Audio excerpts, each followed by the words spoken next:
박문수가 그 마을에 들어섰을 때 분위기가 심상치 않았다. 마을 어귀부터 사람들이 삼삼오오 모여 수군거리고 있었습니다. 박문수는 귀를 열었다. 암행길에서 마을 사람들의 수군거림은 무엇보다 중요한 정보가 됩니다. 그 집 여자 결국 잡혀갔다고 하더구먼. 에이고 저런. 남편도 잃었는데 이제 옥에까지 가다니. 그래도 관아에서 범인이라고 하는데 어쩌겠어. 근데 나는 그 여자가 그런 짓을 했을 것 같지 않아. 워낙 순한 사람인데. 박문수는 발걸음을 멈추었다. 나이 지긋한 노인 한 명이 옆에 서 있었습니다. 어르신, 무슨 일이 있었습니까? 노인이 박문수를 힐끗 보더니 말했습니다. 이 마을에서 며칠 전에 사람이 죽었어. 여관 주인이 죽었는데 관아에서 그 집 과부를 범인으로 잡아간 거요. 과부가 남편을 죽였다는 말입니까? 관아에서 그리 한다는데 어쩌겠어.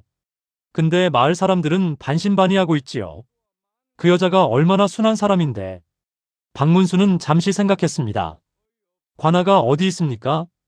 박문수는 관아로 향하기 전에 먼저 죽은 여관 주인의 집을 찾아가 보았습니다.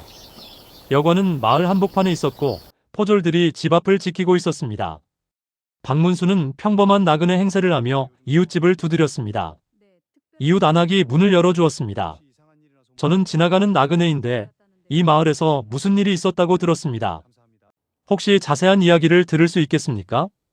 안악은 경계하는 눈빛으로 박문수를 바라보다가 이내 문을 조금 더 열고 들어오시오. 안악에게서 들은 이야기는 이러했습니다. 죽은 여관 주인의 이름은 최서방이었고 나이는 40 중반. 마을에서 여관을 운영하며 살았습니다.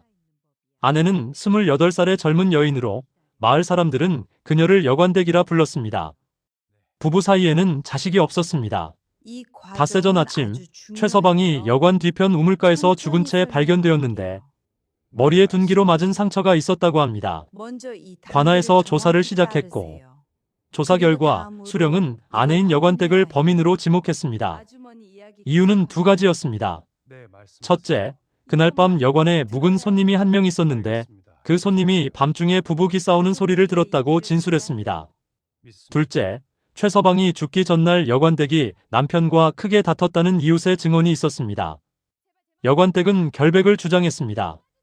남편과 다툰 것은 사실이지만 죽이지 않았다고 했습니다.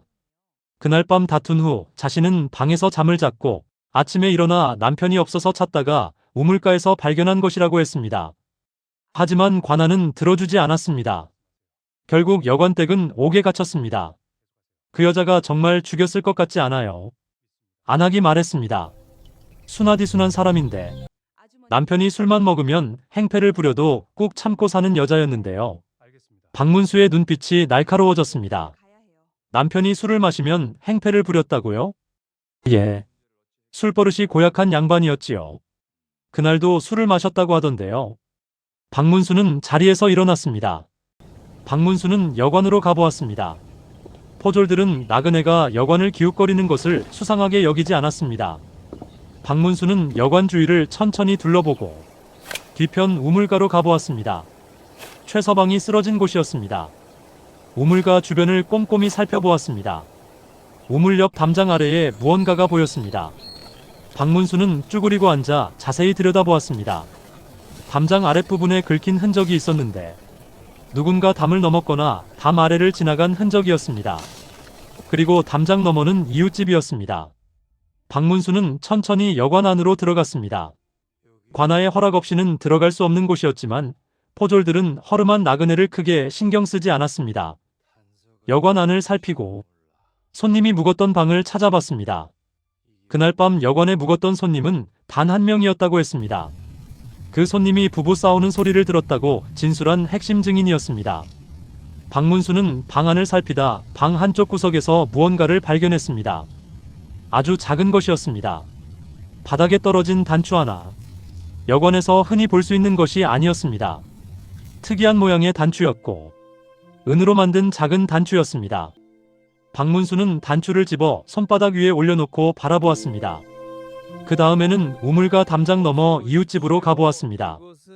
이웃집은 마을에서 꽤 넉넉하게 사는 집이었습니다.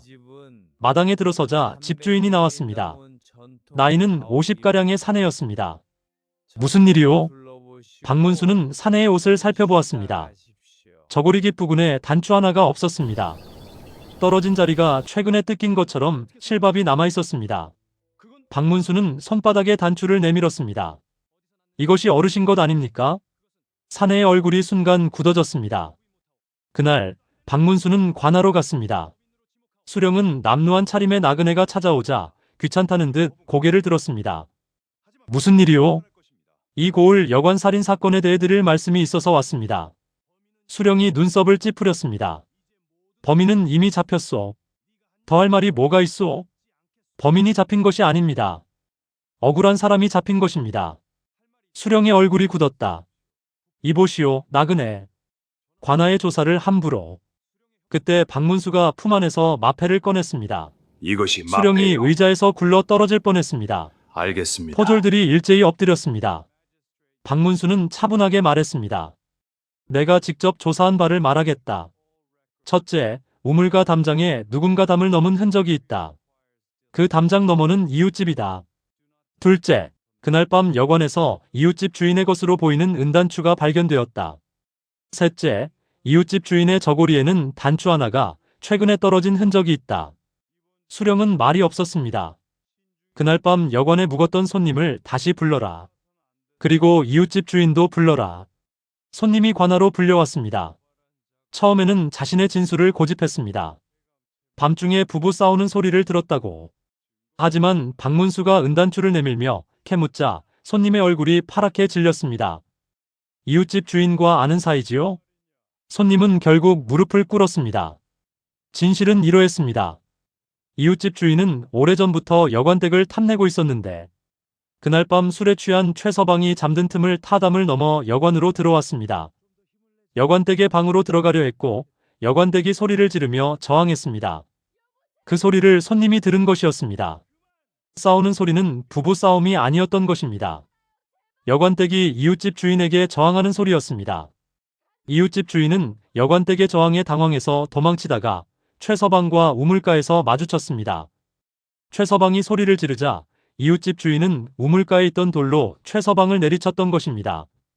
그리고 담을 넘어 도망쳤습니다. 손님은 그 장면을 방 안에서 들었지만 이웃집 주인에게 입막음을 받고 거짓 진술을 한 것이었습니다. 이웃집 주인이 끌려왔습니다. 단추 앞에서 손님의 증언 앞에서 버틸 수 없었습니다. 결국 모든 것을 자백했습니다. 여관댁이 옥에서 나왔습니다. 닷새 동안의 옥살이였습니다. 여관댁은 옥문을 나서며 눈을 가늘게 떴습니다. 오랜만에 보는 바깥 공기였습니다. 마을 사람 몇이 옥 앞에 나와 있었습니다. 이웃 안악이 달려와 여관댁의 손을 잡고 억울했지요. 정말 억울했지요. 여관댁은 말이 없었습니다. 눈물도 없었습니다. 너무 많이 울어서인지 아니면 아직 실감이 나지 않아서인지 그냥 멍하니 서 있었습니다. 박문수가 다가왔습니다. 여관댁은 박문수를 바라보았습니다. 처음 보는 사람이었지만 이 사람이 자신의 억울함을 풀어주었다는 것은 알았습니다. 감사합니다. 목소리가 떨렸습니다. 박문수는 말없이 고개를 끄덕였습니다. 그러다 조용히 말했습니다. 남편을 잃은 슬픔 위에 누명까지 쓰셨으니 얼마나 힘드셨겠습니까? 이제 억울함은 풀렸으니 부디 단단하게 사십시오. 여관댁은 고개를 깊이 숙였다. 그제야 눈물이 흘렀습니다. 다음 날 아침 박문수는 다시 길을 나섰습니다. 감사합니다. 늘상 건강하세요.